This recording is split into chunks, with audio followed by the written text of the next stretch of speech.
కడప జిల్లా ప్రొద్దుటూరు నియోజకవర్గంలో వైసీపీకి మరో షాక్ తగిలింది.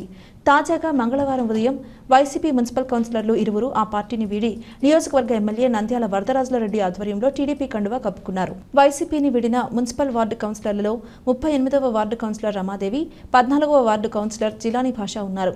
ఈ సందర్భంగా నెహ్రూ రోడ్డులోని టీడీపీ కార్యాలయం నందు ఎమ్మెల్యే వరద, టీడీపీ రాష్ట్ర నాయకులు సీఎం సురేష్ నాయుడు, విఎస్ ముక్తియార్ సమక్షంలో టీడీపీలో చేరగా రానున్న రోజుల్లో మరికొంతమంది వైసీపీ కౌన్సిలర్లు ఆ పార్టీని వీడి టీడీపీలోకి చేరనున్నట్లు తెలియవస్తోంది. ధన్యవాదములు. అలాగే ఈరోజు మేము వైఎస్ఆర్ పార్టీ నుంచి టీడీపీ పార్టీలోకి చేరడం జరిగింది. మా వార్డు యొక్క అభివృద్ధి పనులు మరియు అలాగే చంద్రబాబు నాయుడు గారి నాయకత్వంలో పారిశ్రామికంగా సంస్థలు వచ్చి ఎంప్లాయ్మెంట్ ఇవన్నీ ఏర్పడతాయని చెప్పి రాష్ట్రము ఆర్థికంగా పురోగతి చెందుతాయని చెప్పి మేము ఈరోజు పార్టీలో చేరడం జరిగింది. అలాగే మాకు పెద్ద ఆయన కానీ ఇప్పుడు సురేష్ అన్న కానీ ఇక్కడ ఉండే అందరూ ముళ్ళన్న మొత్తం ముక్తారన్న సుధాకర్ అన్న అందరూ మాకు అండదండలుగా ఉండి మాకు ముందుకు నడిపించాలని కోరుకుంటున్నాం. ఈరోజు వైఎస్ఆర్సీపీ పార్టీ నుంచి ఇద్దరు కౌన్సిలర్లు తెలుగుదేశం పార్టీలో చేరడం జరుగుతుంది. ఒకటి 38వ వార్డు పల్లా రమాదేవి, 14వ వార్డు షేక్ జిలానీ. ఎమ్మ రమాదేవి, జిలానీ ఉన్నాడు. వీరిద్దరు కూడా ఆంధ్రప్రదేశ్లో చంద్రబాబు గారు ముఖ్యమంత్రి అయిన తర్వాత ఈ 3-3.5 నెలల కాలంలోనే ఆయన యొక్క చేసే అభివృద్ధి కానీ ఆయన పరిపాలన కానీ ఆంధ్ర రాష్ట్రము అభివృద్ధి చెందే వైపు పోతూ ఉందని మరి ఆలోచనతో వారు కూడా వార్తాన్ని తెలుసుకున్న తర్వాత ఈ చంద్రబాబు గారి నాయకత్వంలోనే రాష్ట్రం అభివృద్ధి చెందుతుంది, మన ప్రొద్దుటూరు అభివృద్ధి చెందుతుంది, మన వార్డులు కూడా అభివృద్ధి చెందుతాయని ఒక మంచి ఆలోచనతో వాళ్ళు తెలుగుదేశం పార్టీలో ఇద్దరు కౌన్సిలర్లు చేరడానికి మనస్ఫూర్తిగా స్వాగతిస్తున్నాం. పార్టీకి చేర్చుకొని మనస్ఫూర్తిగా వాళ్ళను తెలుగుదేశం పార్టీకి ఆహ్వానం పలుకుతూ భవిష్యత్తులో వారి వార్డులలో అభివృద్ధి కార్యక్రమాలు చేపట్టడం జరుగుతుందని కూడా తెలియజేయడం జరుగుతుంది. మరి ఇప్పటి వరకు వైఎస్ఆర్సీపీ పార్టీలో ఉండబడిన వాళ్ళు దాదాపు 8 మందితో 12 మంది ఇప్పటికే తెలుగుదేశం పార్టీలో చేరడం జరిగింది. త్వరలోనే పూర్తి స్థాయి మెజారిటీ కూడా కౌన్సిల్లో రావడం జరుగుతుంది. ఒకసారి అందరూ పూర్తి స్థాయిలో కౌన్సిలర్ అందరూ చేరిన తర్వాత మా ముఖ్యమంత్రి చంద్రబాబు నాయుడు గారి దగ్గరికి తీసుకొని పోయి అందరినీ పరిచయం చేసి ఈ పార్టీలోకి వచ్చినారని ఆయన ద్వారా కూడా వీరందరికీ తెలుగుదేశం పార్టీకి ఆహ్వానం పలకడం జరుగుతుంది.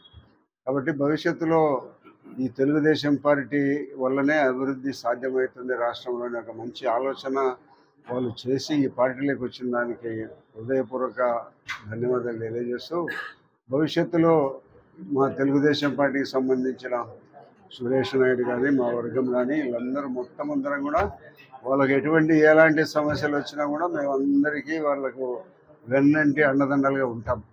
భవిష్యత్తు అనేది ఇంకా రాబోయే కాలంలో ఒక 10-15 సంవత్సరాలు రాబోయే కాలం అంతా కూడా తెలుగుదేశం పార్టీనే రాష్ట్రంలో అధికారంలో ఉండబోతుంది అనేది ఇప్పటికే ప్రజలు ఇచ్చిన తీర్పు వల్ల తెలియడం జరుగుతుంది.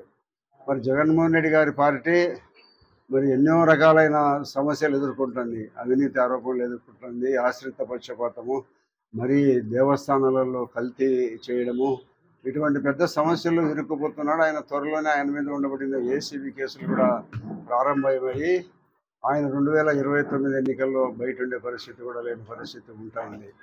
కాబట్టి ఈ తెలుగుదేశం పార్టీ వల్ల రాష్ట్రము పూర్తి సర్వతోముఖంగా అభివృద్ధి చెందుతుందని మీకు అందరికీ తెలియజేస్తూ కావాల్సిన నిధులను ఇప్పటికే కేంద్ర ప్రభుత్వం రాజధానికి 15,000 కోట్లు ఇవ్వడం జరిగింది.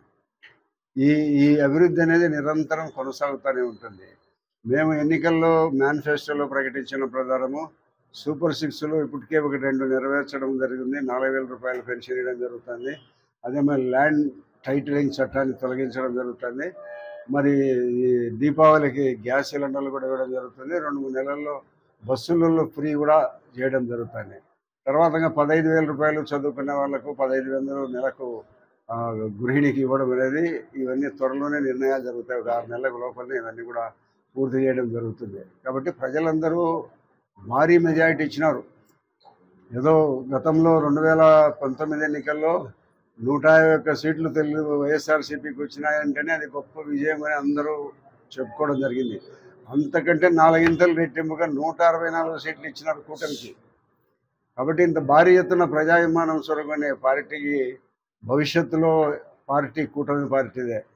కాబట్టి వీళ్ళందరూ కూడా ఒక మంచి ఆలోచనతో వాళ్ళు తెలుగుదేశం పార్టీ వల్లనే అభివృద్ధి సాధ్యమవుతుంది, మా వార్డులు కూడా అభివృద్ధి జరుగుతాయని ఒక మంచి ఆలోచనతో నిర్ణయం తీసుకొని వాళ్ళు వచ్చిన దానికి ఈ అమ్మకు మరి రమాదేవికి కానీ, జిలానికి కానీ, మరి 14వ వార్డు జిలానికి, 38వ వార్డు పల్లా రమాదేవి గారికి మనస్ఫూర్తిగా పార్టీలోకి ఆహ్వానించడం జరుగుతుంది.